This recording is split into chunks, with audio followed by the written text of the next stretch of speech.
আজকে আমাদের যেটা টপিক তার মধ্যে আছে হচ্ছে ধ্বনি ধ্বনির পরিবর্তন। আহ ধ্বনি ধ্বনির পরিবর্তন, সন্ধি, শব্দ, বাগধারা, এক কথায় প্রকাশ। তার মধ্যে বাগধারা, এক কথায় প্রকাশ এখানে তেমন কিছু পড়ানোর নাই, আপনাদেরকে আমি কিছু ট্রিক্স শিখাই দিব।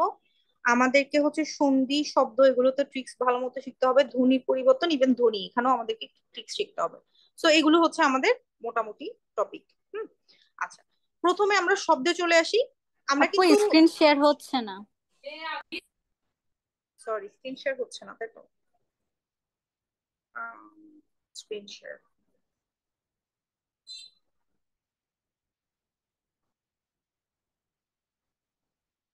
এখন হচ্ছে? এখন জি। দেখা যাচ্ছে? ওকে। আচ্ছা, তো আমাদের আজকের টপিকে আমরা প্রথমে হচ্ছে কিন্তু শব্দ পড়বো। আমরা চাইলে ধ্বনি ধ্বনির পরিবর্তনও করতে পারি, কিন্তু আমরা মোটামুটি শব্দ থেকে হচ্ছে শুরু করি। শব্দে আমাদেরকে প্রথমে যেটা মাথায় রাখতে হবে, আমাদেরকে কিন্তু শব্দের উৎস, যেটা উৎসমূলক শ্রেণী বিভাগ, এখান থেকে মোটামুটি প্রশ্ন আসে। কিভাবে আসে? আপনার কি ধরনের শব্দ, এটা কি তৎসম, অর্ধ তৎসম, তদ্ভব, দেশি নাকি বিদেশি? ঠিক আছে, আবার ওই বিদেশি শব্দের মধ্যে কিন্তু প্রশ্ন আসে যে বিদেশি শব্দের মধ্যে এটা কোন দেশি শব্দ, এই ধরনের প্রশ্ন আসে। সো এই প্রশ্নগুলো আমি বলবো যে আপনার প্রিলি পরীক্ষা বলেন বা এখানে যতগুলো পরীক্ষার কথা আমি বললাম, এগুলো সবগুলোর জন্য কমন প্রশ্ন, এগুলো আসে, হ্যাঁ। আর প্রিলিতে যেটা হয় সেটা হচ্ছে আপনার রিপিটেটিভ কোয়েশ্চেন কম আসে, নতুন কোয়েশ্চেন আছে। তার মানে হচ্ছে আপনি সেম শব্দটা হয়তো বা প্রিলিতে পাবেন না, মানে প্রিভিয়াস ইয়ারের থেকে প্রশ্নগুলো ডিরেক্ট কমন পাবেন না, বাট মানে এটা কোনো বিষয় না। আপনি মোটামুটি কিছু ট্রিক্স শিখলে এখান থেকে কিছু কমন পাবেন, আর যেটা কমন পাবেন না সেটা তো আপনাকে হচ্ছে একটু কষ্ট করে মনে রাখতে হবে।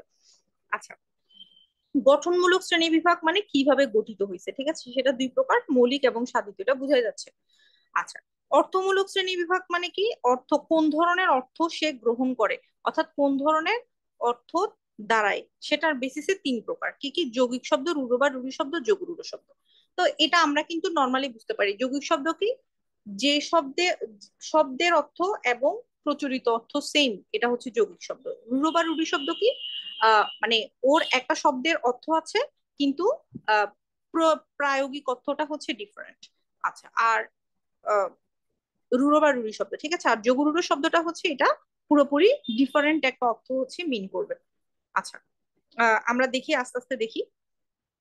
প্রথমত উৎসমূলক, যেটা তৎসম শব্দ, আমরা সবাই জানি সংস্কৃত থেকে যে আসছে, এবং এই শব্দগুলোতে আমরা যদি জাস্ট একটা উদাহরণ পড়ে যাই, আমরা মোটামুটি আইডিয়া করে ফেলতে পারবো যে কোন কোন শব্দগুলো তৎসম শব্দ। আচ্ছা, এখানে পড়ার একটা ট্রিক্স আছে, সেটা হচ্ছে আপনি দেখবেন যে কিছু শব্দ আপনি দেখলেই বুঝতে পারবেন যে কোনটা তৎসম। যেমন দেখেন তো আপনি, নক্ষত্র, মানে এই ধরনের একটু কঠিন কাঠখট্টা টাইপের যে ওয়ার্ড গুলো আর কি। তারপর হচ্ছে যেমন চন্দ্র, জ্যোৎস্না, ঠিক আছে, মনুষ্য, আপনি দেখেই বুঝতে পারতেছেন যে এটা অন্য, বুঝতেই পারতেছেন যে এটা কোন ধরনের শব্দ। কিন্তু আপনি দেখবেন ভবন, এই ধরনের সোজা সাপটা একটা শব্দ, আপনার কাছে মনে হবে যে না, এটা মনে হয় তৎসম না। আপনার কাজ হবে এই ধরনের একদম মানে সোজা সরল যে শব্দটাকে দেখেই তৎসম বোঝা যায় না, সেটাকে একটু এরকম ভাবে মার্ক করে রাখা, যাতে আপনি পরের বার নর্মালি বুঝতে পারেন যে হ্যাঁ, এটা এই ধরনের প্রশ্ন যদি আসে, হ্যাঁ এটা তৎসম শব্দ। এবং এখানে এই ধরনের কেসে কিন্তু আপনি কোনো অবস্থাতেই গেস করে ভুল আনসার দিয়ে মার্কস হারানোর একদম চেষ্টা করবেন না। এগুলো ভালো মতো পারতে হবে। যেমন এই যে ভবন, তারপর হচ্ছে দেখেন বিমান, তারপর এই যে জীবন, আমার কাছে মনে হতো মোটামুটি, তারপরে এই যে দধি, বিড়াল, আমার কাছে মনে হতো যে মোটামুটি এগুলো হচ্ছে কি, এগুলো হচ্ছে আপনার পড়ার সময় আপনি পড়ে হয়তো বা এরকম মাথায় রাখতে পারবেন, কিন্তু পরবর্তীতে আপনি ভুলে যেতে পারেন যে না, এটা কি তৎসম শব্দ হইতে পারে না, কিন্তু এগুলো হচ্ছে তৎসম শব্দ। আছে বাকিগুলো, যেমন বঙ্কিম, ক্ষুধা, অম্লান, এগুলো দেখলে আপনি বুঝতে পারবেন যে এগুলো হচ্ছে কি তৎসম শব্দ। আচ্ছা, সংস্কৃত ব্যাকরণ অনুসারে গঠিত পারিভাষিক শব্দকেও কিছু তৎসম শব্দ আছে, যেমন হচ্ছে অধ্যাদেশ, ঠিক আছে, গণপ্রজাতন্ত্রী, এগুলো একটু মনে রাখবেন। ওকে। তদ্ভব শব্দকে, যেটা হচ্ছে কি হয়েছে, একটু চেঞ্জ হয়েছে, বিবর্তনের ধারায় চেঞ্জ হয়েছে, এটাও আপনি হচ্ছে তৎসম শব্দটা মনে রাখলেই বলতে পারবেন, কারণ চন্দ্র, চন্দ্র, চাঁদ, এটা পারবেন। আচ্ছা, অর্ধ তৎসমটা আপনি নর্মালি পড়লেই বুঝতে পারবেন, কারণ এটা কি, এটা হচ্ছে একটু বিকৃত করা হয়েছে জাস্ট। জ্যোৎস্নাকে হচ্ছে জোছনা বলা হয়েছে, শ্রাদ্ধকে হচ্ছে শ্রাদ্ধ বলা হয়েছে, এটা আপনি দেখলে নর্মালি বুঝবেন। দেশি শব্দ, আমাদের শব্দগুলো হচ্ছে বোঝা যায়, একটু জাস্ট হচ্ছে মুখস্থ রাখতে হয়, যেমন কুড়ি হচ্ছে কোল ভাষা, পেট হচ্ছে তামিল ভাষা, এগুলো আপনি দেখলে বুঝতে পারবেন। এটা নিয়ে আমি আর কিছু বললাম না। আমি যেটা নিয়ে বলবো মূলত সেটা হচ্ছে বিদেশি শব্দ। বিদেশি শব্দের ব্যাপারটা কি? বিদেশি শব্দে হচ্ছে আপনার বিভিন্ন দেশ থেকে আগত শব্দগুলোর মধ্যে কিছু মিল আছে। যেমন আপনি দেখবেন যে এই যে আরবি শব্দ, আরবি শব্দের যে ধর্ম সংক্রান্ত শব্দ আর ফার্সির যে ধর্ম সংক্রান্ত শব্দ একটু কাছাকাছি। দ্যাটস ওয়াই আপনি চেষ্টা করবেন, যেমন আমি মনে রাখতাম, এই যে যেমন যে কোনো একটা মনে রাখবেন।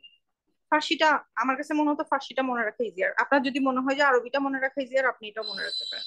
যে হচ্ছে খোদা, গুনা, দোজখ, নামাজ, পয়গম্বর, ফেরেশতা, বেহেশত, এগুলো হচ্ছে ফার্সি শব্দ। ঠিক আছে? আর আরবি শব্দ যেমন এই যে আল্লাহ, ইসলাম, উজু, কোরবানি, ইমান, কুরআন। ঠিক আছে? তো আপনি যে কোনো একটা হচ্ছে মনে রাখবেন। ধরেন যে আপনি এইভাবে মনে রাখবেন যে জান্নাত জাহান্নাম যেটা হচ্ছে আরবি শব্দ, আর সেখানে ফার্সি শব্দ হচ্ছে কি বেহেশত। তো দোজক, বেহেশত। হ্যাঁ, তো এভাবে একটু কম্পেয়ার করে মনে রাখার চেষ্টা করবেন, তাহলে মোটামুটি ভালোভাবে মনে থাকবে। আচ্ছা, আমি এইভাবে আরেকটা জিনিসকে একটু রিলেট করছি, যেমন অ দিয়ে যে আল্লাহ, এই শব্দটা হচ্ছে কি আরবি। দ্যাটস ওয়াই প্রশাসনিক শব্দে যেমন আদালত, আলেম, এগুলো হচ্ছে কি আরবি শব্দ। প্রশাসনিক শব্দের মধ্যে কিন্তু আপনার এখানে আবার এটাকে রিসিপ্রোকেট করার কোনো দরকার নেই, কারণ ওটা ওইখানেই চলে গেছে। প্রশাসনিক শব্দের মধ্যে আপনি চিন্তা করবেন, আগেকার সময়ে আমাদের কিন্তু ফার্সি শব্দটাই হচ্ছে কি ছিল, দাপ্তরিক শব্দ ছিল। সেজন্য এখানে অনেক কিছু, যেমন হচ্ছে এই যে তারিখ, তারপর হচ্ছে জবানবন্দি, তারপর হচ্ছে দফতর, দরবার, এই শব্দগুলো সব হচ্ছে কি ফার্সি শব্দ। আবার আরবি শব্দও ছিল, যেমন হচ্ছে উজির, ওজোর, এজলাস, এলেম। তো আপনি মনে রাখবেন যে আগেকার সময়ে আমরা যে ধরনের রাষ্ট্র কাঠামো বা সরকারি কাঠামোর মধ্যে যে ওয়ার্ড গুলো ছিল আর কি, মানে আগেকার সময় থেকে আমি কেন বলতেছি, কারণ হচ্ছে এর আগে যখন হচ্ছে ব্রিটিশ পিরিয়ড ছিল, তখন আমরা ওইখানের শব্দগুলোকে সরাসরি বাংলা করার চেষ্টা করছি, মানে বাংলা অনুবাদ করার চেষ্টা করছি আর কি। কিন্তু বাংলা অনুবাদটা অ্যাকচুয়ালি করিনি, ওদের ওয়ার্ডটাকেই হচ্ছে আমরা মোটামুটি চেঞ্জ করে, একটু চেঞ্জ করে হচ্ছে নিয়ে আসছি। তো ওই ওয়ার্ড গুলোকে আমরা কিন্তু এখনো ইউজ করি, যে মহকুমা, মুক্তার, রায়, এগুলো কিন্তু আমরা এখন। তো আপনি একটু ট্রাই করবেন যে আরবি শব্দ কোনটা কোনটা আর ফার্সি শব্দ কোনটা কোনটা একটু মোটামুটি মনে রাখার জন্য আর কি। এতটুকু মনে রাখলেই হবে, কারণ এগুলো থেকে মোটামুটি আসে না। এই ধর্ম সংক্রান্ত শব্দ, প্রশাসনিক শব্দ, এই প্রশাসনিক শব্দ এর মধ্যে আসে। ওকে, এখানে একটা কৌশল লেখা আছে, চাইলে একবার পড়ে দেখতে পারেন। আহ বাকিগুলো আপনি দেখবেন যে বাকিগুলো আপনার পক্ষে মনে রাখা পসিবল। কেন পসিবল? যেমন এই যে পর্তুগিজ শব্দ, প দিয়ে শুরু, পাউরুটি, পেঁপে, পেয়ারা, তারপর হচ্ছে এই ধরনের অনেক কিছু। তারপরে আগেকার সময়ে অনেক কিছু পর্তুগিজরা এখানে অনেক কিছু বিক্রি করতো।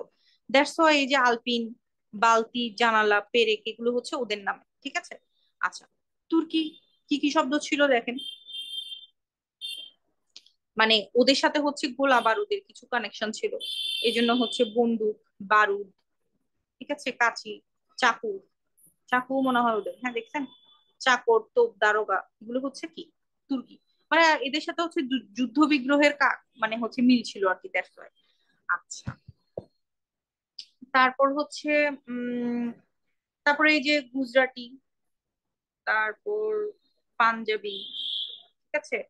আহ এই তো মোটামুটি আপনারা একবার চোখ বুলালে দেখবেন যে এই এখন যতগুলো আমি ইম্পর্টেন্ট বললাম তার মধ্যে মোটামুটি হচ্ছে চলে আসার চান্স আছে। আর যদি বিসিএস এর জন্য প্রস্তুতি নেন তাহলে হয়তো বা আরো একটু পড়তে হইতে পারে। যেমন এই যে ওলন্দাজ, এগুলো হচ্ছে সবগুলো আমাদের কি আহ এটাকে কি বলে, তাসের নাম, ইস্কাপন টেক্কা। তারপর হচ্ছে ইতালি শব্দ দেখেন, ইতালিতে হচ্ছে মাফিয়া ছিল, এই যে মাফিয়া ম্যাজেন্টা। হ্যাঁ, জাপানে হচ্ছে রিক্সা, হারিকিরি। ঠিক আছে, এই জিনিসগুলো। তারপর হচ্ছে যে আপনার বার্মিজ শব্দ হচ্ছে লুঙ্গি, লুঙ্গি এটা কিন্তু বার্মিজ শব্দ। আচ্ছা, কারণ এটা ওদের দেশের থেকে আমাদের এখানে আসছে আর কি। তারপর হচ্ছে কতগুলো মিশ্র শব্দ আছে। এর আগে হলো যে একবার মিশ্র শব্দ থেকে প্রশ্ন আসছিল, মানুষ একটু কনফিউজ হয়ে গেছিল। তো মিশ্র শব্দটা মনে রাখাটা খুবই কঠিন। যেহেতু খুবই কঠিন, আমি আপনাদেরকে বলবো এটা আপনারা কিভাবে মনে রাখতে পারেন। আহ যেমন এই যে হাট বাজার, হাট বাজারটাতে আপনি হচ্ছে আহ বাজারটা যে ফার্সি, এটা হচ্ছে মাথায় রাখেন। হাট বাজারে, হাটটা হচ্ছে বাংলা, এটা তো আপনি মোটামুটি বুঝতেই পারতেছেন যে আগে তো মানুষজন হাটে যেত। সো হাটটা হচ্ছে বাংলা শব্দ, আর হাট বাজার, বাজারটা হচ্ছে ফার্সি শব্দ। ওকে, যেমন হচ্ছে হেড মৌলবি, হেড যে ইংরেজি শব্দ এটা তো আপনি জানেন, কিন্তু মৌলবিটা হচ্ছে ফার্সি শব্দ। এরকম ভাবে আপনি টার্গেট করে কিছু ফার্সি শব্দ, তারপর হচ্ছে আরবি শব্দ, এগুলো একটু মাথায় রাখেন যে এটাই হচ্ছে ফার্সি শব্দ। যেমন হচ্ছে তৎসমতে রাজা বাদশা, রাজা যে তৎসম শব্দ এটা তো আপনি দেখেই বুঝবেন, কিন্তু বাদশা যে ফার্সি শব্দ এটা আপনার মাথায় না থাকতে পারে, এই জন্য আপনি আলাদা করে বাজার, তারপর হচ্ছে মৌলভী, তারপর হচ্ছে বাদশা, এগুলো ফার্সি শব্দ আপনি মাথায় রেখে দেন। তারপর হচ্ছে এই যে চৌহদ্দির মধ্যে, চৌহদ্দিটা একটু মাঝে মাঝে আসে, এই জন্য এটা এখানে আলাদা করে দিচ্ছে। চৌহদ্দির মধ্যে হচ্ছে চৌটা হচ্ছে ফার্সিটা, দেখে নর্মালি বোঝাই যায় না, হদ্দিটা হচ্ছে আরবি। এরকম কয়েকটা আপনি কি করবেন, আলাদাভাবে দাগাঙ্কিত করে কোনটা ফার্সি কোনটা আরবি এভাবে একটু মাথায় রাখেন। তখন আপনি দেখবেন যে আপনার মোটামুটি একটা কমনের মধ্যে হচ্ছে পড়ে যাচ্ছে। কমন না পড়লে কিন্তু এটা আপনি আনসার করতে যায় না, কারণ এখানে ভুল হওয়ার বিশাল চান্স থাকে। এটা কি করতে হবে, কমন ফেলতে হবে। কমন করলে আপনি আনসার করবেন, না হলে বাদ। ওকে, এবার চলে আসেন অর্থমূলক শ্রেণী বিভাগ। এখানে একটু বুঝার বিষয় আছে। যৌগিক শব্দ কি, ব্যুৎপত্তিগত অর্থ আর ব্যবহারিক অর্থ সেম। অর্থাৎ আপনি যখন এটাকে কি করবেন, সন্ধি বিচ্ছেদ করতে পারেন, অথবা প্রকৃতি প্রত্যয় বিভক্ত করতে পারেন, বা যাই করেন না কেন, আপনার ব্যুৎপত্তিগত অর্থ, ওটাকে গঠন করার সময় যে অর্থ এবং ব্যবহারিক অর্থ সেম। যেমন মধুর যোগ জ হচ্ছে মধু, যোগ র হচ্ছে মধুর, ঠিক আছে। দুহিতা যোগ স্ন হচ্ছে দুহিতা, মানে হচ্ছে দহিত্র অর্থাৎ কন্যার পুত্র। তো এটা যখন আপনি হচ্ছে প্রকৃতি প্রত্যয় পড়বেন, আপনি দেখবেন যে এই যে স্ন প্রত্যয়টা যুক্ত করলে হচ্ছে প্রথমে যে যে দুহিতা ওয়ার্ডটা সেটার পুত্র, এটা বোঝানোর জন্য হচ্ছে এই স্ন ওয়ার্ডটা হচ্ছে যুক্ত হয়, সরি, মানে স্ন প্রত্যয়টা যুক্ত হয়। তাহলে দহিত্র হচ্ছে কি, তার ব্যুৎপত্তিগত অর্থ আর ব্যবহারিক অর্থ সেম।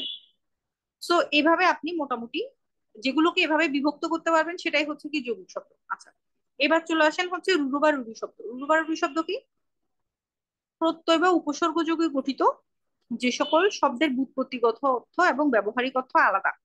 মুখস্থ রাখতে হবে, কারণ আপনি তো অবশ্যই এটাকে প্রকৃতি প্রত্যয়ে বিভক্ত করতে পারবেন, কিন্তু প্রকৃতি প্রত্যয় বিভক্ত করার পরে আপনি দেখবেন যে ওটার অ্যাকচুয়াল ব্যুৎপত্তিগত অর্থ যেটা আর ব্যবহারিক অর্থটা আলাদা। যেমন হস্তি, হস্তি হস্তযোগী, হস্তযোগিন, অর্থাৎ প্রকৃতি প্রত্যয়ে বিভক্ত করা হয়েছে। বেশিরভাগ শব্দতে কিন্তু প্রকৃতি প্রত্যয়ে বিভক্ত করা যায়। তো হস্তযোগিন এটা দেখে আপনি বুঝতে পারতেছেন যে যার হচ্ছে হাত আছে, তাহলে যার হাত আছে সে তো হস্তি না, হস্তি বলতে তো একটা পশুকে বোঝায়। তার মানে ব্যুৎপত্তিগত অর্থ আর ব্যবহারিক অর্থ যখন আলাদা, সেটাই হচ্ছে কি রূঢ় বা রূঢ়ি শব্দ। আর যোগরূঢ় শব্দ কিন্তু একদম স্পেশাল। এটা কি, সমাস নিষ্পন্ন শব্দ হইতে হবে। এই যে আমরা যে এতক্ষণ সন্ধি বিচ্ছেদ করছি বা প্রকৃতি প্রত্যয় বিভক্ত করছি, নট লাইক দ্যাট। এটাকে সমাস নিষ্পন্ন শব্দ হইতে হবে, এবং সমাস নিষ্পন্ন শব্দের ব্যুৎপত্তিগত অর্থ এবং ব্যবহারিক অর্থটা আলাদা হবে, তখনই এটা যোগরূঢ় শব্দ। যেমন পঙ্কজ, পঙ্কজকে কি আমি প্রকৃতি প্রত্যয়ে বিভক্ত করতে পারবো না, এটা হচ্ছে সমাস নিষ্পন্ন শব্দ। কিভাবে শব্দ, পঙ্কে জন্মে যা, সেটাই হচ্ছে পঙ্কজ। এখন পঙ্কে যা কিছু জন্মে সেটা কি পঙ্কজ না। পঙ্কজ বলতে শুধুমাত্র পদ্ম ফুলকে বোঝানো হয়, বা হ্যাঁ হ্যাঁ, পদ্ম ফুলকে বোঝানো হয়। যদিও পঙ্কে হচ্ছে অনেক কিছুই জন্মে, কিন্তু পঙ্কজ বলতে হচ্ছে পদ্ম ফুলকে বোঝানো হয়। তার মানে আপনারা বুঝতে পারতেছেন, আমরা যখন হচ্ছে প্রকৃতি প্রত্যয়ে বিভক্ত করতেছি এবং ব্যুৎপত্তিগত অর্থ ব্যবহারিক অর্থ সেম থাকতেছে, তখন যৌগিক শব্দ। রূঢ় বা রূঢ়ি শব্দ হচ্ছে যখন ডিফারেন্ট হচ্ছে তখন। আর যখন সমাস নিষ্পন্ন শব্দ হচ্ছে, তখন সেটা হচ্ছে রূঢ় বা রূঢ়ি শব্দ, সরি, যোগরূঢ় শব্দ। আচ্ছা, আরেকটা হচ্ছে কি মৌলিক শব্দ সাধিত শব্দ। এটা পড়ার কিছু নেই, বুঝতেই পারতেছেন। যে শব্দটাকে ভাঙা যায় না সেটা হচ্ছে মৌলিক। যেমন এই যে গোলাপ, না, তিল চাইলেও আপনি ভাঙতে পারবেন না, কিন্তু একবার একটু রিডিং দিয়ে যাবেন, মনে হবে যে যেন হ্যাঁ গোলাপকে তো মনে হয় ভাঙা যায়, অ্যাকচুয়ালি যায় না। আচ্ছা, আর যেটাকে ভাঙা যায়, যে কোনো ভাবে আপনি ভাঙেন, সমাস নিয়ে ভাঙেন, সন্ধি নিয়ে ভাঙেন, প্রকৃতি প্রত্যয়ে ভাঙেন, ভাঙতে পারলে সেটাই হচ্ছে সাধিত শব্দ। আচ্ছা, যেটা করবেন সেটা হচ্ছে এখান থেকে প্রিভিয়াস ইয়ারের কোয়েশ্চেন গুলো একবার একটু রিডিং দিবেন। এখানে সবগুলো নাই, আপনারা হচ্ছে যে আহ অন্য বই থেকে রিডিং দিতে পারেন, বাট এখান থেকে মোটামুটি পড়লেই হচ্ছে হবে আর কি, আমার কাছে যেটা মনে হয়েছে। তাহলে আপনাদের একটা আন্ডারস্ট্যান্ডিং হবে যে কোন ধরনের প্রশ্নগুলো আমাদেরকে মনে রাখতে হবে বা শিখতে হবে।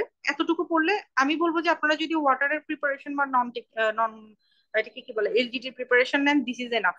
এর চেয়ে বেশি পড়ার কোনো দরকার নেই। আর যারা বিসিএস প্রস্তুতি নিচ্ছেন, আমি বলবো যে এটা ও স্টিল এনাফ। আপনারা হচ্ছে যে যদি ব্যাকরণ নিয়ে খুব বেশি প্যারা না নিতে চান, তাহলে এতটুকু পড়লেই হচ্ছে চলবে, ঠিক আছে। মানে এখানের প্র্যাকটিস প্রবলেম গুলো হচ্ছে সুন্দর করে দেখতে হবে আর কি। আর আমি যতটুকু দাগাই দিলাম এটা ভালো মতো একটু মনে রাখতে হবে। আর এটাতে যারা হচ্ছে একদম দুর্বল, তাদেরকে আমি বলবো যে হয়তোবা আরেকটু ভালো করে হচ্ছে পড়তে হবে ল্যাবরেটরি আর কি। তবে এতটুকু পড়া হচ্ছে এনাফ আমার জন্য, আমার কাছে মনে হচ্ছে ইটস এনাফ।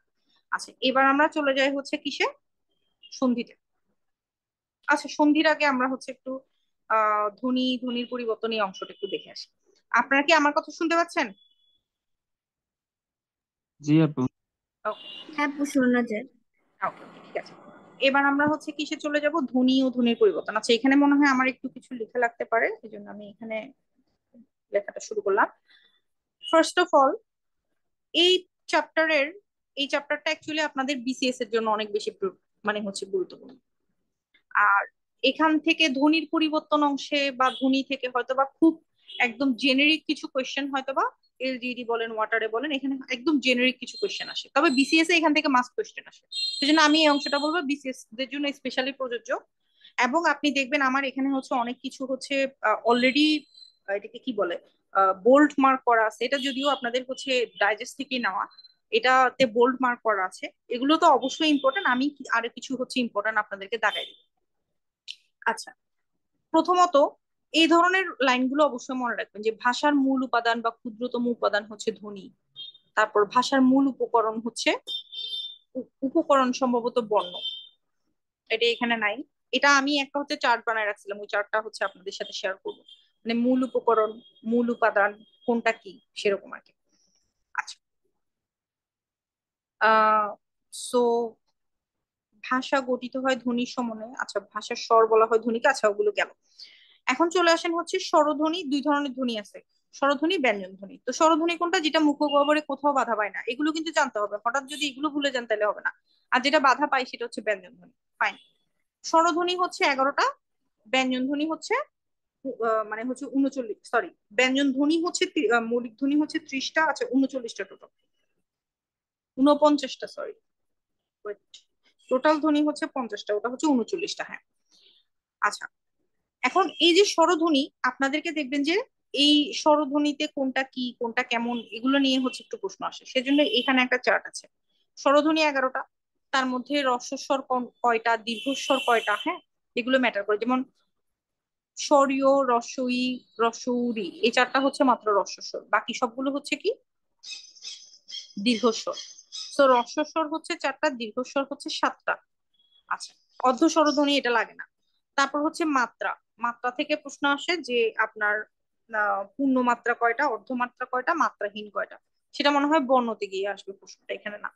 আচ্ছা, যৌগিক স্বরবর্ণ কয়টা? 2টা। কি কি? ওই এবং ও। এই প্রশ্নটা আসে। যৌগিক স্বরধ্বনি কয়টা? 25টা। স্বরবর্ণ হচ্ছে 2টা, অর্থাৎ যৌগিক স্বরধ্বনিকে বর্ণ আকারে প্রকাশ করা হয়েছে মাত্র 2টাতে। আর বাকি 25টা কি হয়েছে? বাকি 25টাকে ধ্বনি আকারে রেখে দিছে, কিন্তু বর্ণ করা হয় না। যেমন এই যে ও, ওই, এই টাইপের হচ্ছে অনেকগুলো যৌগিক স্বরধ্বনি আছে। যৌগিক স্বরধ্বনি মানে কি? মানে এই দুইটা স্বরধ্বনি মিলে হচ্ছে যৌগিক স্বরধ্বনি গঠন করা হয়েছে আর কি। আচ্ছা, আরেকটা বিষয় কি, সংবৃত উচ্চারণ, বিবৃত উচ্চারণ, এটা মুখস্থ রাখতে হবে। কেন? কারণ এই জিনিসটা হচ্ছে আসে পরীক্ষায়। আচ্ছা, সংবৃত উচ্চারণ কি? যে যখন ঠোঁট হচ্ছে কম খোলা তখন হচ্ছে সংবৃত। আর বিবৃত কি? বিবৃত হচ্ছে যখন মুখ একদম খোলা। আপনি যে কোনো একটাকে মনে রাখেন, আপনি মনে রাখেন যে আ হচ্ছে বিবৃত, আ হচ্ছে বিবৃত। আচ্ছা, এখন হচ্ছে আপনার আহ কোন ধ্বনিটা মধ্য, তারপর হচ্ছে নিম্ন মধ্য, উচ্চ মধ্য, উচ্চ, এই ধরনের হচ্ছে প্রশ্ন আসে। আবার হচ্ছে সংবৃত নাকি, তারপর হচ্ছে বিবৃত নাকি, হ্যাঁ, অর্ধ সংবৃত, অর্ধ বিবৃত, এই এই এই জিনিসটা হচ্ছে পরীক্ষাতে আসে। ঠিক আছে, এই জিনিসটা পরীক্ষাতে আসে, সরি। আহ আচ্ছা, এই জিনিসটা হচ্ছে পরীক্ষাতে আসে, সুতরাং আমি বলবো আপনারা এটা একটু মুখস্থ রাখবেন। কিভাবে মুখস্থ রাখবেন আমি বলি। আপনারা যখন আ বলবেন তখন দেখবেন আপনার জিহ্বার অবস্থান একদম নিচে, আ, দ্যাট ইজ নিম্ন। আর একদম উচ্চতে কি আছে? ই, ই এবং উ, এই দুটা। আর মাঝামাঝিটা কি? উচ্চ মধ্যতে হচ্ছে এ এবং ও, আর নিম্ন মধ্যতে হচ্ছে অ, এ। সো আপনার এই যে 7টা হচ্ছে মৌলিক স্বরধ্বনি করছেন না, এখন আপনি মিলান 7টা মৌলিক স্বরধ্বনি কি কি? ই, উ, তারপর হচ্ছে এ, ও, এ, অ, আ। এই 7টা মৌলিক স্বরধ্বনি উচ্চারণের সময় আপনার জিভের অবস্থান কোথায় থাকে, এই জিনিসটা হচ্ছে এখানে দেওয়া আছে। এবং তার মধ্যে হচ্ছে আ হচ্ছে একমাত্র হচ্ছে নিম্ন বৃত্ত, মানে একদম বিবৃত থাকে এবং নিম্ন। আর বাকিগুলো তো বুঝতেই পারতেছেন, এখানে তো মোটামুটি দেওয়া আছে। সো এই চারটা হচ্ছে একদম মাথায় একটু গেঁথে রাখার চেষ্টা করবেন, মানে এটা থেকে প্রশ্ন আসে। ওকে। আর একটা হচ্ছে ব্যঞ্জন ধ্বনি, মৌলিক ব্যঞ্জন ধ্বনি কয়টা, এগুলো অত বেশি আসে না। ধ্বনি থেকে আরো কিছু প্রশ্ন আছে, ওটা হচ্ছে এইখানে নাই। ধ্বনি থেকে অ্যাকচুয়ালি আরো কিছু প্রশ্ন আছে, ওটা এখানে নাই। এটা হচ্ছে এই যে বর্ণের এখানে আছে, যে বর্ণ মাত্রা ওই জায়গাটাতে আছে। আচ্ছা, আমরা আগে বর্ণের অংশটা একটু দেখে আসি। ধ্বনির লিখিত নির্দেশক জিনিস হচ্ছে বর্ণ, এগুলো আমরা জানি। স্বরবর্ণ, ব্যঞ্জন বর্ণ, এগুলোও আমরা জানি।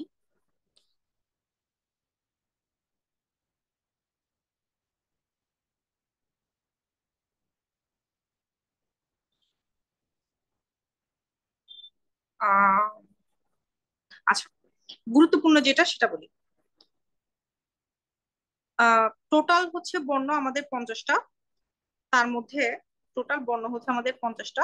তার মধ্যে পূর্ণমাত্রা কয়টা, অর্ধমাত্রা কয়টা, মাত্রাহীন কয়টা, এই ধরনের প্রশ্ন আসে। পূর্ণমাত্রা কয়টা, 32টা। মাত্রাহীন কয়টা, 10টা।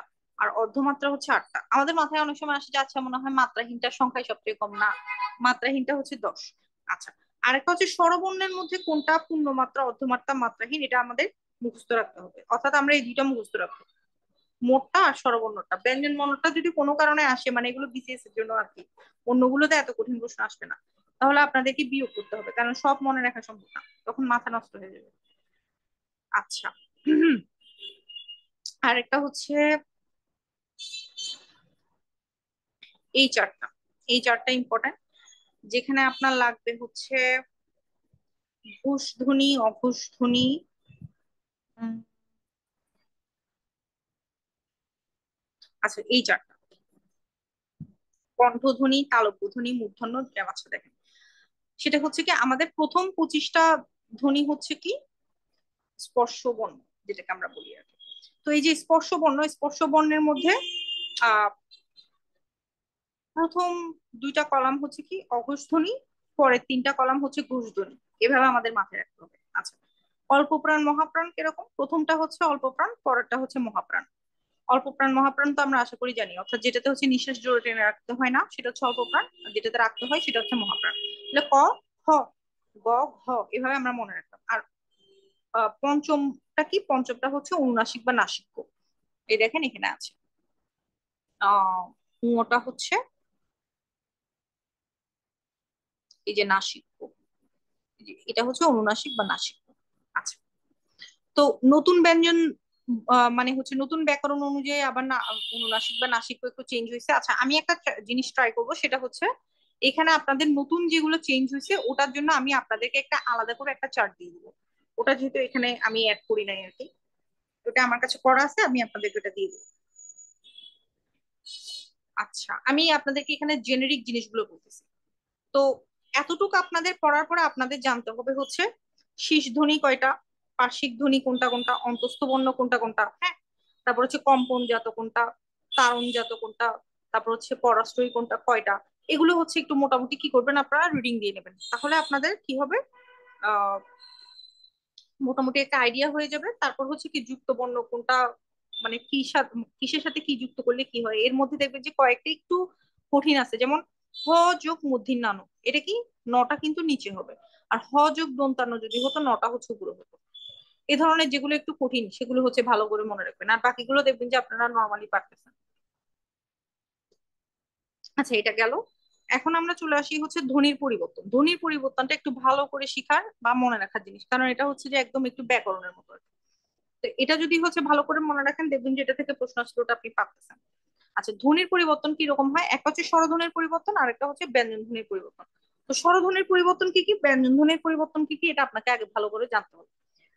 আপনি দেখবেন যে সবগুলোতে বিষয়টা একই, আপনার হয় স্বর আসবে, না হয় বাদ যাবে, না হয় অন্য কোনো একটার সাথে যুক্ত হবে। স্বরধ্বনিতে যদি স্বর আসে সেটা হচ্ছে স্বরাগম। তিন ধরনের, আদি স্বরাগম, মধ্য স্বরাগম, অন্ত স্বরাগম, হ্যাঁ। তারপর হচ্ছে যদি আরেকটার সাথে মিলে যায় সেটা হচ্ছে স্বরসঙ্গতি, আর বাদ গেলে তো হচ্ছে স্বরলোপ। আচ্ছা, তো আমরা চেষ্টা করি একটু সংজ্ঞাগুলো দেখতে। যেমন স্বরাগম, স্বরাগমকে কি বলছে, প্রথেসিস। আচ্ছা, মধ্য স্বরাগম হচ্ছে এগুলো লাগবে না, মোটামুটি এটা জানলে হবে। তো আদি সরগম মানে কি? স্কুল, আহ মানে স্কুল এটা হচ্ছে কি পরের ইয়াটা হচ্ছে আগে চলে আসছে, আগে হলো যে একটা নতুন করে স্বর আসছে, হ্যাঁ। আচ্ছা, স্টেশন স্টেশন, আগে একটা স্বর চলে আসছে। আচ্ছা, মধ্য স্বরগম মানে কি? মধ্যে একটা স্বরধ্বনি আসবে, গ্রাম গেরাম, মধ্যে একটা স্বরধ্বনি আসছে। আচ্ছা, তো একই জিনিস আমাদের অবশ্যই ব্যঞ্জন বর্ণের জন্য হচ্ছে মানে হচ্ছে প্রযোজ্য হইতে পারে। ব্যঞ্জন বর্ণের জন্য হচ্ছে কয়েক ধরনের হবে, যেমন পদের মাঝখান থেকে যদি ব্যঞ্জন ধ্বনির লোপ হয়, আচ্ছা এই যে স্বরলোপটা আমরা আগে পড়ি, সম্প্রকর্ষ বা স্বরলোপ, অর্থাৎ পদের মাঝখান থেকে যদি কি হয়, স্বরধ্বনি লোপ পায়, তাহলে সেটাই হচ্ছে কি স্বরলোপ। স্বরাগম তো হচ্ছে স্বরধ্বনি যদি আসে, যেমন হচ্ছে আপনার উদ্ধার, উদ্ধার, হ্যাঁ, মধ্য স্বরলোপ, অন্ত স্বরলোপ এভাবে থাকে। আচ্ছা, এটা কি ব্যঞ্জন ধ্বনির। ব্যঞ্জন ধ্বনির মধ্যে যদি হচ্ছে মানে হচ্ছে ব্যঞ্জন ধ্বনির মধ্যে যদি হচ্ছে আপনার ধ্বনি লোপ পায়, তাহলে সেটা হচ্ছে কি পদের মধ্যে ব্যঞ্জন ধ্বনি লোপ পেলে সেটা হচ্ছে অন্তর্ভুক্তি। আর যদি স্বরধ্বনি লোপ পায় সেটা হচ্ছে সম্প্রকর্ষ বা স্বরলোপ। আচ্ছা, তো এই যে ফলাহার, ফলার, ওকে। এখন ব্যঞ্জনের মধ্যে আরো কিছু জিনিসপত্র আছে, যেমন হচ্ছে ব্যঞ্জন দ্বিত্ব হইতে পারে, রকার লোপ হইতে পারে, ঠিক আছে। আচ্ছা, ব্যঞ্জন দ্বিত্ব তো বোঝা যাচ্ছে যে বড় রটাকে হচ্ছে কি ডবল হচ্ছে বড্ড এরকম বানাই দেওয়া হয়েছে, সকাল সকাল, জাস্ট দ্বিত্ব। আবার দ্বিত্ব করছে বলে হচ্ছে রটাকে দ্বিত্ব বানাইছে এমন না, একটু যাতে শুনতে ভালো লাগে ওরকম ভাবে করছে। আছে অপিনিহিতে অভিশ্রুতি খুবই গুরুত্বপূর্ণ, কারণ এখান থেকে আসে। অপিনিহিতে আর অভিশ্রুতি আপনার বলতে গেলে একই সাথে, একটার সাথে আরেকটা কানেক্টেড আর কি। আগের ইকার যদি পরে চলে আসে সেটাই হচ্ছে কি অপিনিহিতি। আর অভিশ্রুতি কি? এই যে অপিনিহিত হয়েছে, অপিনিহিত হওয়ার পর কি হয়েছে, পরবর্তীতে যদি স্বরধ্বনিটার পরিবর্তন হয়ে যায় তাহলে সেটাই হচ্ছে অভিশ্রুতি। যেমন করিয়া, কইরা, করে, এটাকে আমি যেমন দেখি, হ্যাঁ। সাধু ভাষায় ছিল করিয়া, এভাবেই কিন্তু সাধু থেকে চলিত হয়েছে। তারপর হয়েছে কি কইরা, তারপর হয়েছে কি করে। তো সাধু থেকে যে চলিত হয়েছে এটা কিভাবে হয়েছে, অপিনিহিত এবং অভিশ্রুতির মাধ্যমে। ওকে, সরলোপ পেলাম। অসমীকরণ, তারপর আরেকটা আছে হচ্ছে বিষমীভবন, আরেকটা হচ্ছে সমীভবন। আচ্ছা, অসমীকরণ মানে কি? অসমীকরণ হচ্ছে একই স্বরের যদি পুনরাবৃত্তি হয় সেটাকে রোধ করার জন্য মাঝখানে যদি একটা আধুনি নিয়ে আসা হয় তাহলে সেটাকে হচ্ছে অসমীকরণ বলে। আধুনি বা স্বরধ্বনি যদি যুক্ত করা হয়, যেমন ধপ যোগ ধপ, ধপাধপ।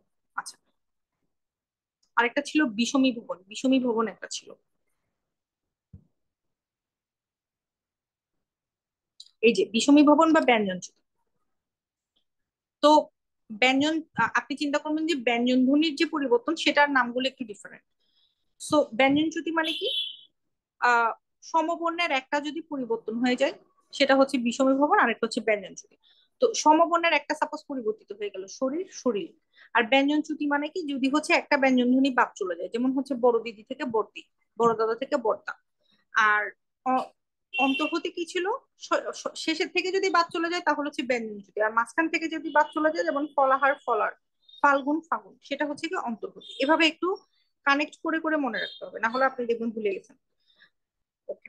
আর ব্যঞ্জন বিকৃতি কি? ব্যঞ্জন বিকৃতি হচ্ছে মাঝখানের একটা ধ্বনি চলে যায়নি, কোথাও চলে যায়নি, জাস্ট চেঞ্জ হয়ে গেছে, সেটা হচ্ছে ব্যঞ্জন বিকৃতি। আর ধ্বনি বিপর্যয় কি? ধ্বনি বিপর্যয় হচ্ছে একটা জায়গায় আরেকটা বসে গেছে। তো আপনি এটা কিভাবে মনে রাখবেন? আপনি ভুলে যাবেন কোনটা ধ্বনি বিপর্যয় আর কোনটা ব্যঞ্জন বিকৃতি।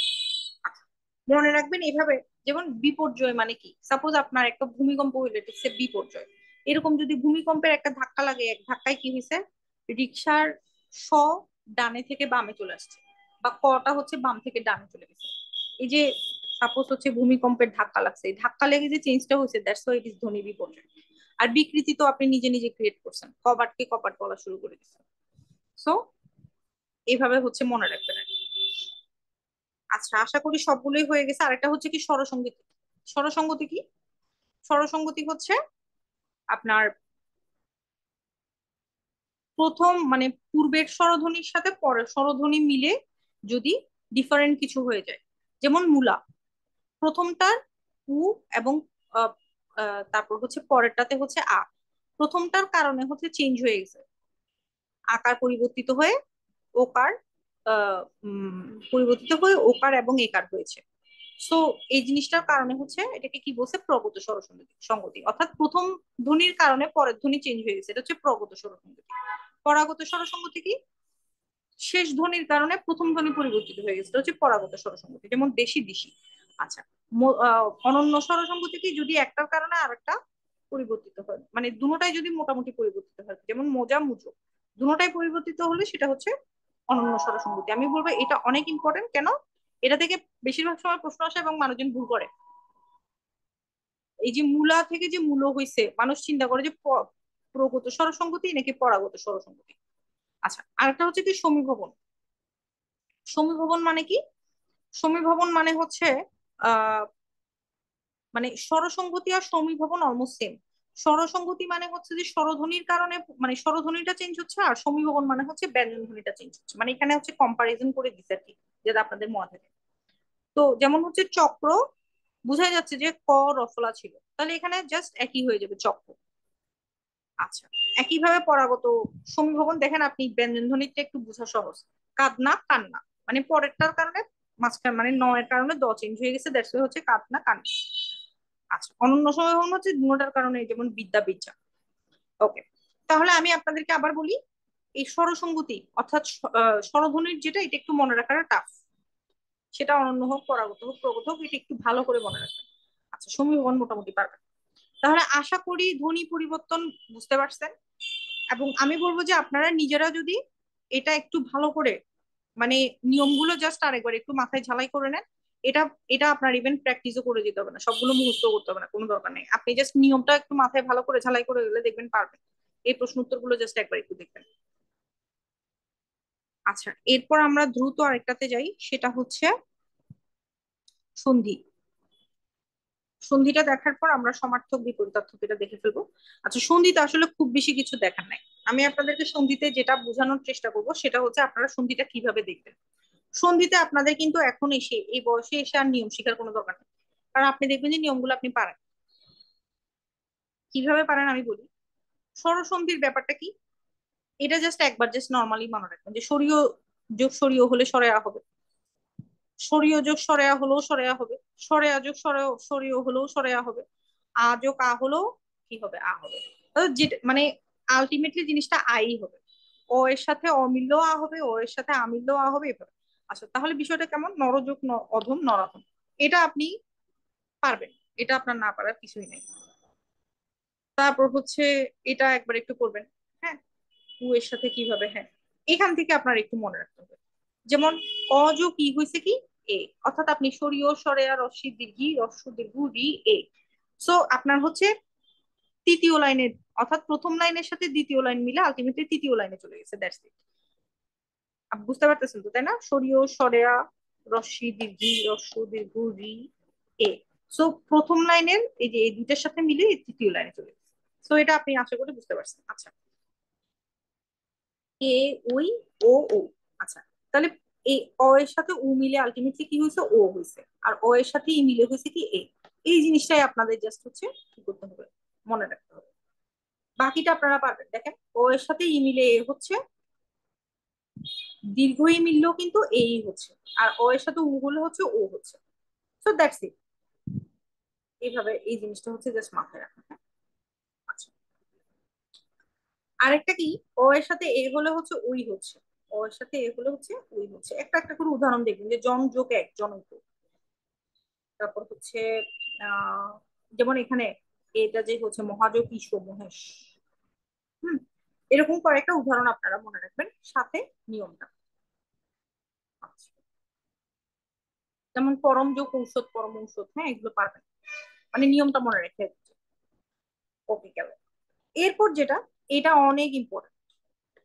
এটা ইম্পর্টেন্ট কেন, আপনি দেখবেন অযোগ ই হলে তো কি হয়, এ হয়, বুঝে গেছি, কিন্তু ই যোগ অ যদি হয় তখন কি হবে, অতি যোগ অন্ত উত্তন্ত। এই যে ই যোগ অ হলে হচ্ছে জ, অতি যোগ অন্ত উত্তন্ত, হ্যাঁ। ই যোগ উ হলে তাহলে কি হবে, একই, জ। ই যোগ এ হলে তাহলে কি হবে, এ। অর্থাৎ এই যে ই এর সাথে যদি আমরা এ কে মিলাই তাহলে এই হবে। আচ্ছা, ওর সাথে যখন ই কে মিলাচ্ছিলাম তখন ও এ হচ্ছিল, হ্যাঁ। এই হচ্ছিল, তাহলে ই এর সাথে যদি একে মিলাই তাহলে আবার এই হবে, যেমন প্রতিযোগ এক প্রত্যেক, অর্থাৎ জফলা যোগে এই হবে আর কি। আচ্ছা, so this is important, this one হ্যাঁ। আচ্ছা, এরকম ভাবে আপনারা কিছু নিয়ম দেখার পর আপনি দেখবেন যে কিছু হচ্ছে নিয়মের মধ্যে পড়বে না। এরকম কিছু একটু গুরুত্বপূর্ণ নিয়ম আছে, যেমন হচ্ছে এ যোগ স্বরধ্বনি, ওই যোগ স্বরধ্বনি, হ্যাঁ এগুলো থেকে আসে। অর্থাৎ আমরা এতক্ষণ কি পড়ছি, ই এর পরে যদি হচ্ছে উ বসে, তারপর হচ্ছে কি রস্বই দীর্ঘের পর যদি মানে হচ্ছে স্বরবর্ণ বসে, এরপর হচ্ছে কি হ্রস্ব উ দীর্ঘর পর যদি হচ্ছে কি স্বরবর্ণ বসে। তো হ্রস্ব উ দীর্ঘর পর যদি হচ্ছে স্বরবর্ণ বসে তখন কি হয় বফলা, আর রস্বই দীর্ঘের পর যদি স্বরবর্ণ বসে তাহলে হয় কি জফলা। আচ্ছা, এখন এর পর যদি হচ্ছে স্বরধ্বনি হয় তাহলে কি হয় অয় বা আব, এরকম। যেমন সে যোগ অন শয়ন, নই যোগ অক নায়ক, এরকম। এই জিনিসটা আপনার এই তিনটা শর্টকাট আপনাদের মাথায় রাখতে হবে। অর্থাৎ ই এর পর যদি স্বরধ্বনি হয় তাহলে কি হবে, এ এর পর যদি উ এর পর যদি স্বরধ্বনি হয় তাহলে কি হবে, এ এর পর যদি স্বরধ্বনি হয় তাহলে কি হবে। আচ্ছা, আর রি এরটা তো আপনারা মোটামুটি বুঝতেই পারতেছেন, এটা নতুন করে বলার কিছু নেই। আচ্ছা, আরেকটা ইম্পর্টেন্ট হচ্ছে নিপাতন। নিপাতনাটা সন্ধিতে স্বরধ্বনির জন্য ইম্পর্টেন্ট, ব্যঞ্জন ধ্বনির জন্য ইম্পর্টেন্ট, বিসর্গ স্বরধ্বনির জন্য ইম্পর্টেন্ট, মানে মোটামুটি আহ নিপাতনের সিদ্ধটা সবগুলোর জন্য ইম্পর্টেন্ট। এবং এই যে নিপাতনের সিদ্ধটা যে ইম্পর্টেন্ট, সেটা আপনি কিভাবে মনে রাখবেন, এটা আপনি কোনোদিন এমনি এইভাবে দেখে মনে রাখতে পারবেন না। এটার জন্য আপনি অবশ্যই কৌশলটা দেখবেন। কৌশলটা খুবই, মানে এটা মনে রাখাটা খুবই ইজি আর কি। যেমন এই যে সৌর শাসক গোবিন্দ, কুলোটা পৌর, আহ আহা, ফালতু দিল, আমি তো আরো সুন্দর করে মনে রাখছিলাম।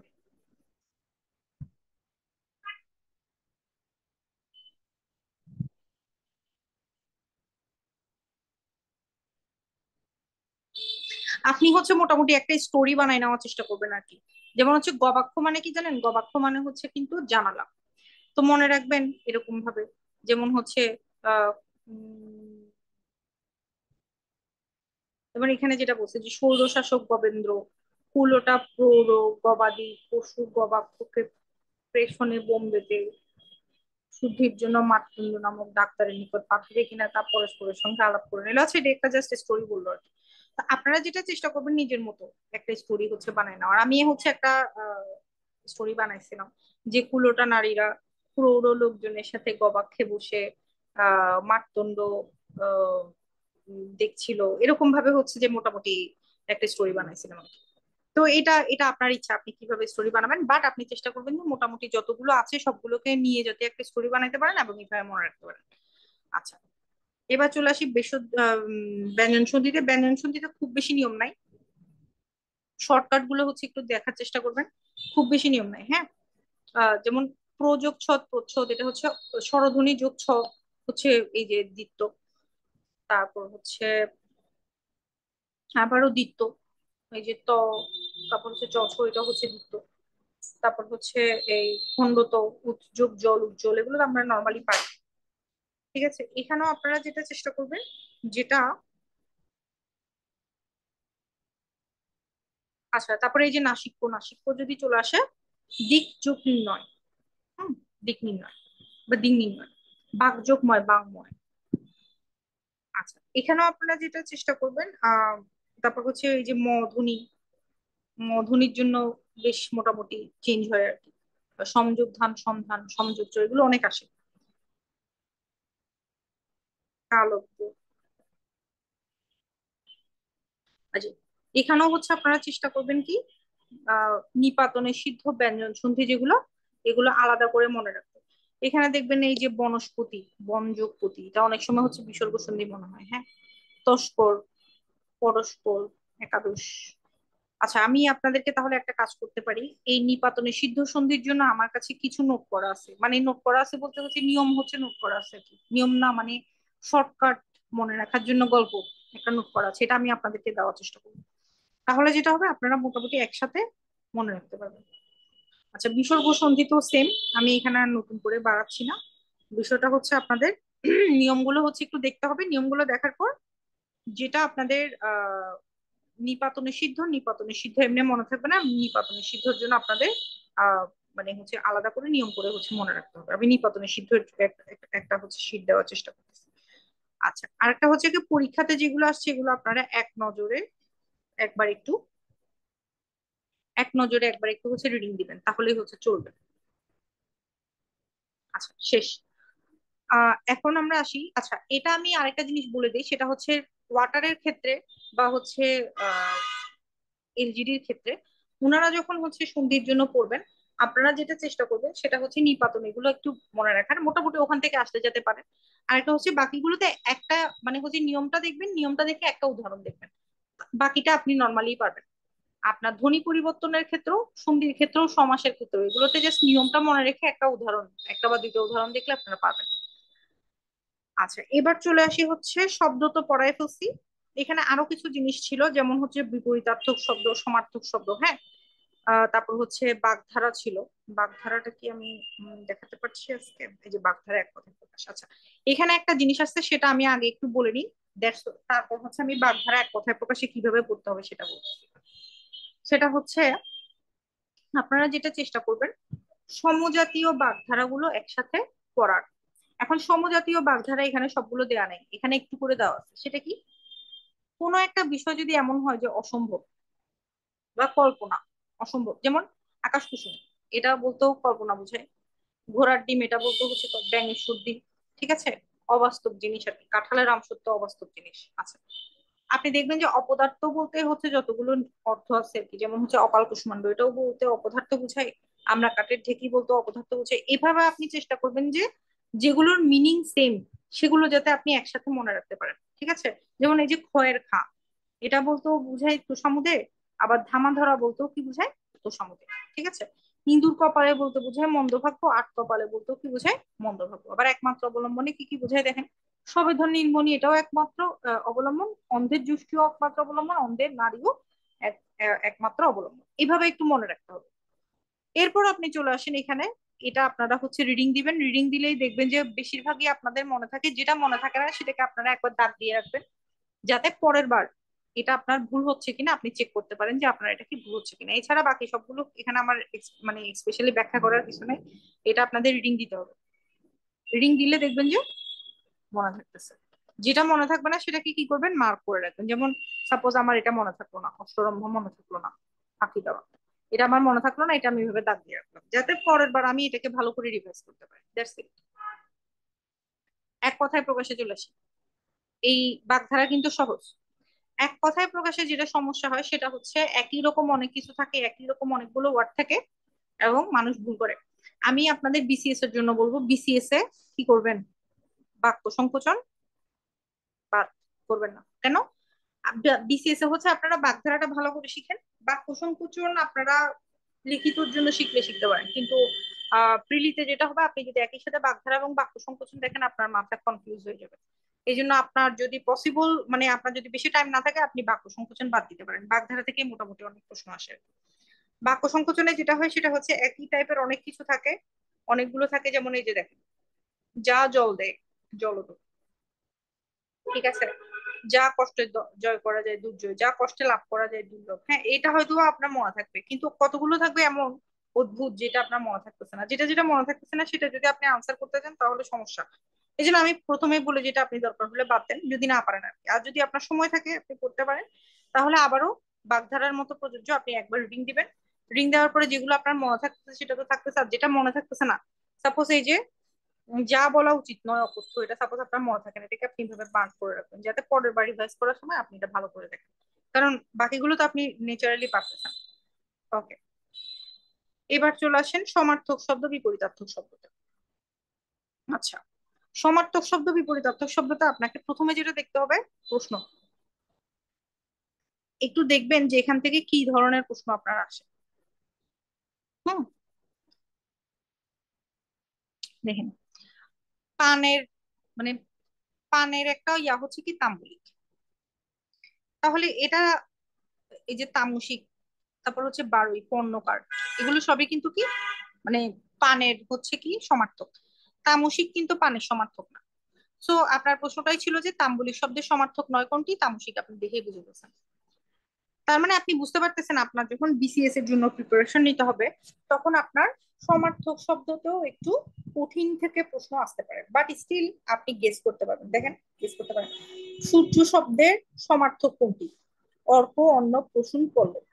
তো এটা তো এখানে অ্যাকচুয়ালি আনসারটা দেখা যাচ্ছে, বোঝা যাচ্ছে, কিন্তু আপনি চিন্তা করে দেখেন এই যে অর্ক, আপনি পড়ছেন না যে হচ্ছে আহ আপনি দেখেন মোটামুটি যখন পড়তে আসবেন, সাপোজ আমি জাস্ট একটা এক্সাম্পল হিসেবে বা উদাহরণ হিসেবে দেখানোর চেষ্টা করতেছি যে আপনাদের যে কমন পড়তে পারে বা এটা যে খুব বেশি কঠিন না।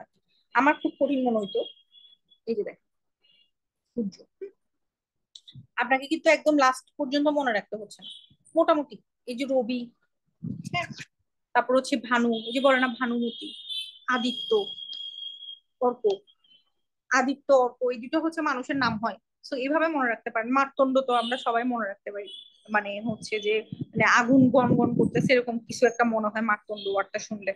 এভাবে মোটামুটি একটা আহ তারপর হচ্ছে বিভাকর, বিভা বসু, মানে এটা আবার হচ্ছে অনেকটা চন্দ্রর সাথে ম্যাচ করে ফেলে। সেজন্য আপনি একই সাথে চন্দ্রটাও দেখার চেষ্টা করবেন। চন্দ্রটা কোথায়? চতে হচ্ছে চন্দ্র,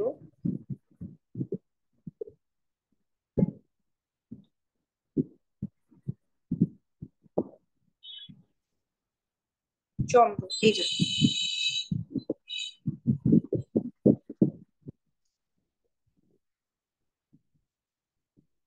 আচ্ছা, চন্দ্রতে হচ্ছে কি হিমকর, সুধাংশু, সুধানিধি, হিমাংশু, হ্যাঁ, এই ধরনের ওয়ার্ড গুলো। আর ওখানে ছিল কি বিভাবসু।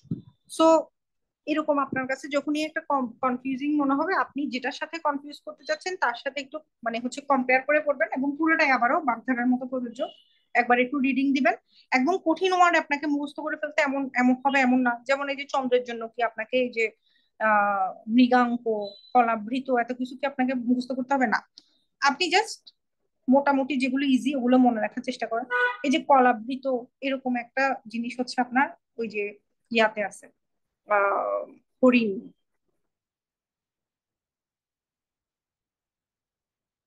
হরিণে হচ্ছে এরকম একটা জিনিস আছে,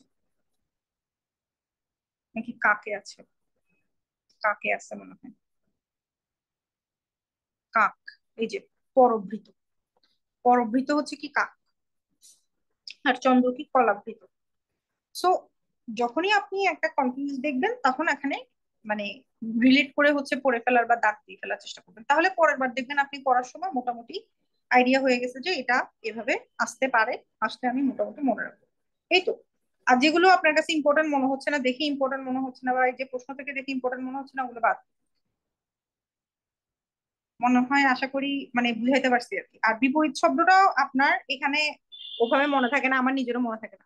আমি যেটা চেষ্টা করি সেটা হচ্ছে মানে রিডিং করে যতটুকু এবং এখানে যতটুকু ইম্পর্টেন্ট দেওয়া আছে তার মধ্যে যেটা আসে মোটামুটি অতটুকু হচ্ছে মনে রাখার চেষ্টা করছি আর কি।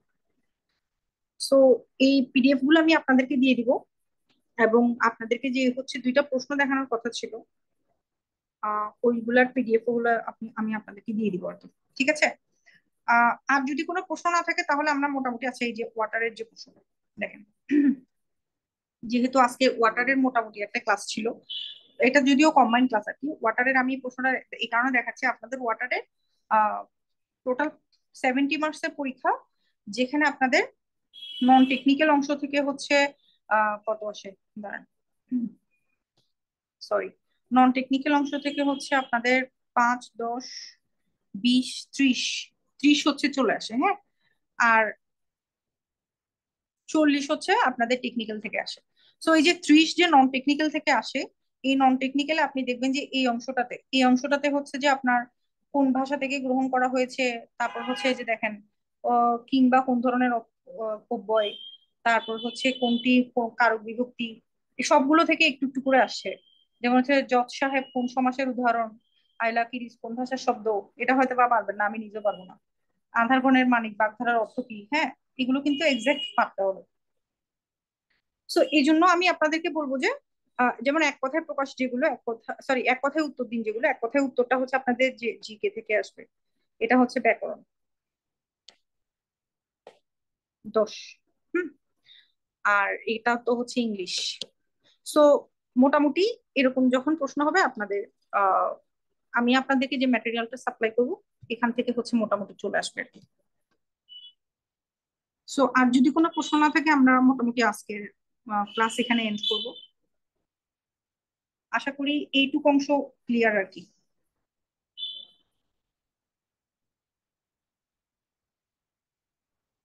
বাংলা লিটারেচার থেকে বেশি আসে নাকি গ্রামার থেকে?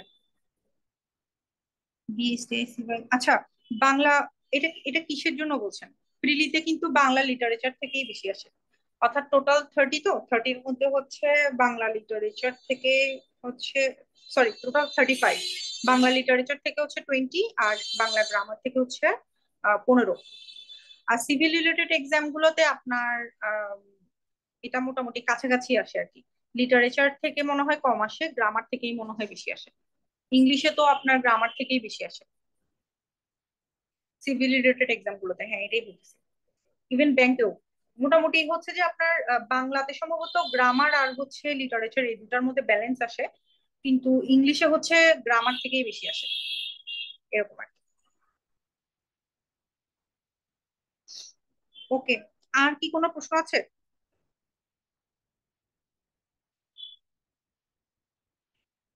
জিকে রিসেন্ট থেকে আসে নাকি স্ট্যাটিক জিকে থেকে? এটা হচ্ছে আপনার এলজিডির ক্ষেত্রে যেটা হয়, বা এলজিডির ক্ষেত্রেটা বলি, এলজিডির ক্ষেত্রে যেটা হয় সেটা হচ্ছে মানে বিসিএস এর মতো হয় আর কি। অর্থাৎ একদম রিসেন্ট থেকে অনেক বেশি আসে এমন না, রিসেন্ট থেকে হয়তো বা একটা, বাট প্রিভিয়াস থেকে হচ্ছে বেশি আসে। আবার যদি আপনি ওয়াটারের কথা চিন্তা করেন, সেখানে দুইটাই ঘটতে পারে। অনেক সময় রিসেন্ট থেকে বেশি আসে, অনেক সময় হচ্ছে প্রিভিয়াস থেকে চলে আসে। সো এটা অনেকটাই ডিপেন্ড করে যে কারা পরীক্ষা নিচ্ছে সেটার উপরে। এবার আমি শুনলাম যে ওয়াটার বোর্ড নিজেই পরীক্ষা নিচ্ছে, ওয়াটার বোর্ড নিজে পরীক্ষা নিলে আবার ওদের একটু মাথা নষ্ট হয়ে যায়। তখন ওরা আবার হচ্ছে প্রিভিয়াস থেকে না করে রিসেন্ট থেকে প্রশ্ন দিয়ে ফেলে আর কি।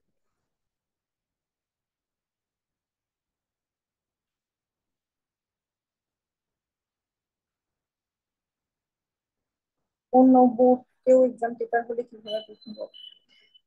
অন্য বোর্ড বলতে হচ্ছে ওরা তখন নিজেরাই হচ্ছে পরীক্ষা নেয় আর কি। ওরা নিজেরা পরীক্ষা নিলে ওরা নিজেরা পরীক্ষা নিচ্ছে, এরকম একটা পরীক্ষা আমি দেখছিলাম অনেক আগে।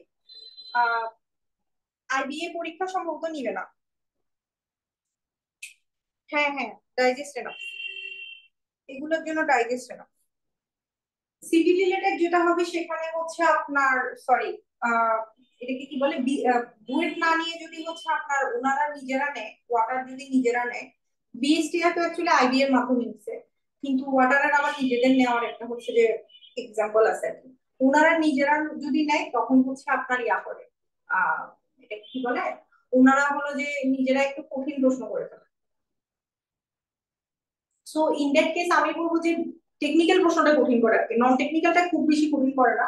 নন টেকনিক্যালটার জন্য যেমন আমি আপনাদেরকে যতটুকু দেখাইলাম এই টপিক গুলোতে, ওটা এনাফ।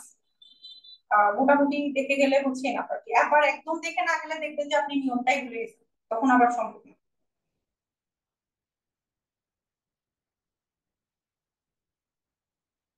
আর কোনো কোয়েশ্চেন?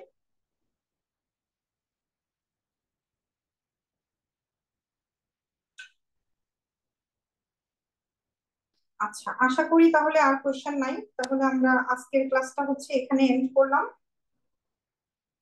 সবাইকে গুড নাইট। আর আমি গ্রুপে হচ্ছে জিনিসগুলো বা ম্যাটেরিয়াল গুলো দিচ্ছি। নন টেক কোয়েশ্চেনের জন্য কোনো জব সলিউশন আছে? হ্যাঁ, নন টেক কোয়েশ্চেনের জন্য জব সলিউশন আছে তো। আপনি হচ্ছে সিভিল পরীক্ষার জন্য জব সলিউশন কিনেন, আপনি দেখবেন যে ওখানে সিভিলের সবগুলো প্রশ্ন আছে। আমরা যখন পড়তাম তখন হচ্ছে পারফেক্টের একটা বই ছিল, ব্রাদার্স পাবলিকেশনের, সেখানে হচ্ছে সিভিলের গুলো সব ছিল। আবার আপনার নন টেকনিক্যাল প্রিপারেশনের জন্য হচ্ছে আলাদা করে একটা বই পাওয়া যায়, যেখানে হচ্ছে আপনার এলজিডি বলেন বা আরো অনেক ধরনের নন টেকনিক্যাল পরীক্ষা আছে না, সবগুলোর হচ্ছে প্রশ্ন একসাথে পাওয়া যায়। এটা আপনার খুব বেশি কাজে আসবে এমন না, মানে এতটুকু কাজে আসবে যে আপনার মানে প্রিভিয়াস ইয়ারের প্রশ্নগুলো সব একসাথে পাবেন আর কি। এটা একটু কষ্ট লাগে যে অনেকগুলো বই কিনতে হয়, বা এটা আসলে কিনতে ভালো, তাহলে আপনি প্রশ্নগুলো একসাথে দেখতে পাবেন। আর এটা আবার আপনি কোন কোম্পানির কিনতেছেন এটা ম্যাটার করে না, আপনি তো জাস্ট প্রশ্নটাই আপনার লাগবে, আপনার কাছে তো ডাইজেস্ট আছেই পড়ার জন্য। বুঝতে পারছেন?